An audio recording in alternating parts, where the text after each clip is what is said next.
제가 다시 할게요. 네네네. 아니, 편하게. 그렇게 이렇게 지금. 잘하고 계십니다. 네, 자꾸 이제 머릿속에서 제 얼굴이 이제 대문짝 나가는 아니, 게 얼굴 요만하다 어떻게 대문짝이 나가고. 전혀 안 그래요.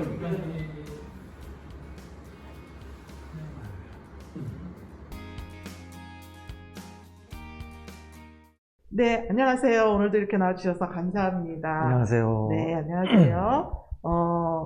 중풍 증상이 이제 나타났다. 그럴 때 우리는 이제 너무 긴장하고 놀라지만, 현명하게 대처를 하는 것이 중요하다고 생각을 하는데, 우선 증상이 나타나면 우리는 어디로 가야 할까요? 중풍이 의심되는 증상이 나타났다. 예를 들어서 한쪽 팔다리에 힘이 빠졌다, 말이 어둔해졌다, 이런 증상이 갑자기 나타나는 경우에는요, 가장 빠른 병원으로 가야 됩니다. 제가 경험했던 분 중에 정말로 증상이 나타나서 정말 열심히 병원에 찾아오셨어요. 앰뷸런스를 불러서 병원에 오셨는데 무려 1시간 반 정도 거리를 앰뷸런스를 타고 병원에 오셨습니다. 너무나 안타까운데요. 중풍의 경우에는 총각을 다툽니다. 초기에 얼마나 빨리 대처를 하느냐가 향후의 예후에 굉장히 중요한 영향을 주기 때문에 앰뷸런스를 불러서 아니면 주변의 도움을 청해서 최대한 빨리 병원에 가시는 게 가장 좋습니다. 어떠한 경우에는 저녁에 늦은 시간에 갑자기 이상한 증상을 감지를 하고 하룻밤을 지내보고 다음날 아침이 되면 병원에 가야지 라고 생각하시는 경우도 있고요. 또 어떠한 분들은 시간이 너무 늦어서 아니면 옆에 있는 사람한테 부탁하기가 좀 어려워서 조금 더 지켜보다가 괜찮아지겠거니 하고 지켜보다가 병원을 뒤늦게 찾아가는 경우가 있는데요.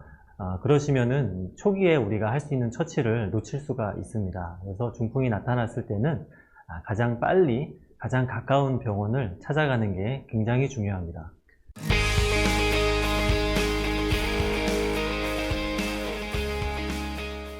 네, 정말 이 중요한 정보인 것 같아요. 그러면 초기 대처가 도대체 얼마나 중요한가요?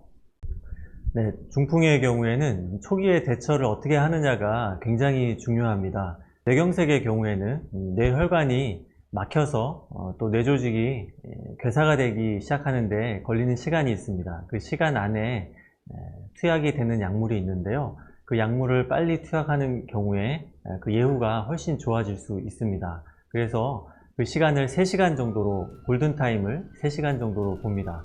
3시간 안에 병원에 도착을 해서 또 의사 선생님들과 간호사 선생님들의 진찰을 받고 또 필요한 검사를 하고 약물이 투약될 때까지 시간을 감안을 하게 되면 더 빨리 대처를 해서 병원에 도착을 해야겠죠. 뇌출혈의 경우에는 혈관이 터지면 머릿속에 혈액이 고이기 시작을 합니다. 그러면 머릿속의 두개골 안의 공간은 제한되어 있기 때문에 점점점 혈종이 커질 때마다 뇌조직이 눌려서 괴사를 당하게 됩니다.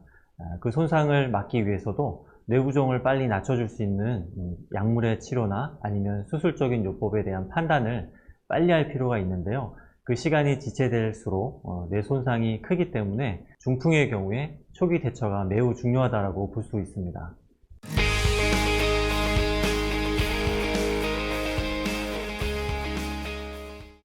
네, 저희가 이제 병에 대해서 걱정할 때 또 궁금한 거는 도대체 회복 기간은 얼마나 될까? 얼마나 있으면 내가 정상으로 돌아올까 하는 거거든요. 회복 기간은 얼마나 걸린다고 생각하세요? 그 중풍을 이해하실 때 태풍에 비유해서 이해를 하시면 좋습니다.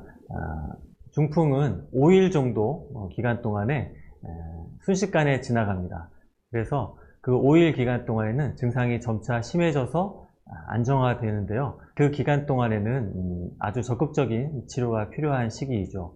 그 5일 동안에 뇌손상이 진행이 되고 그 이후부터는 회복기에 접어들게 됩니다.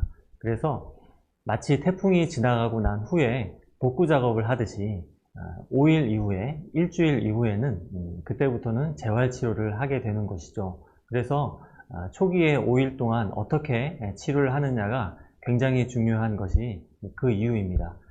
회복기는 보통 6개월 정도를 바라보는데요. 그 6개월 동안 전체 증상의 약 70%에서 80% 정도 회복이 되면 치료가 잘 되었다라고 우리가 판단을 합니다.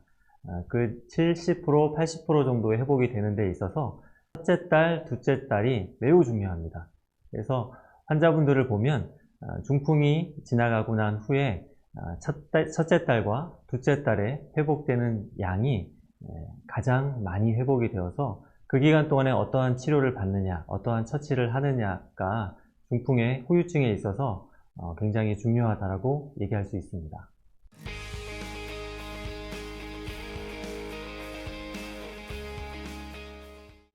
네, 저희가 사실은 중풍을 무서워하는 이유 중에 하나가 후유증이 없어지지 않고 계속 후유증으로 이제 생활하기가 힘든 부분이 아닌가 싶어요. 후유증에는 어떤 게 있고, 우리가 이제 병원에서 나오고 나서 관리는 어떻게 하는 것이 좋을까요?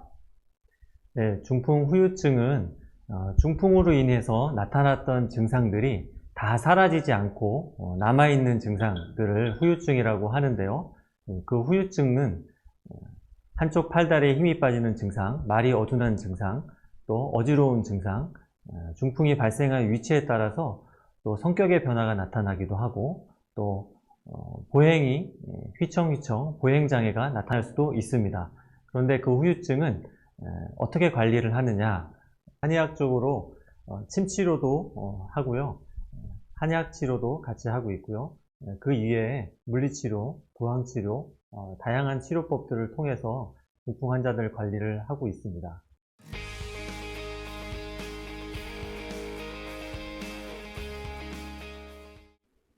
다시 할게요. 잠시만요. 다시 할게요. 어디서부터 해야 되죠? 제가 질문할까요? 그럼? 다시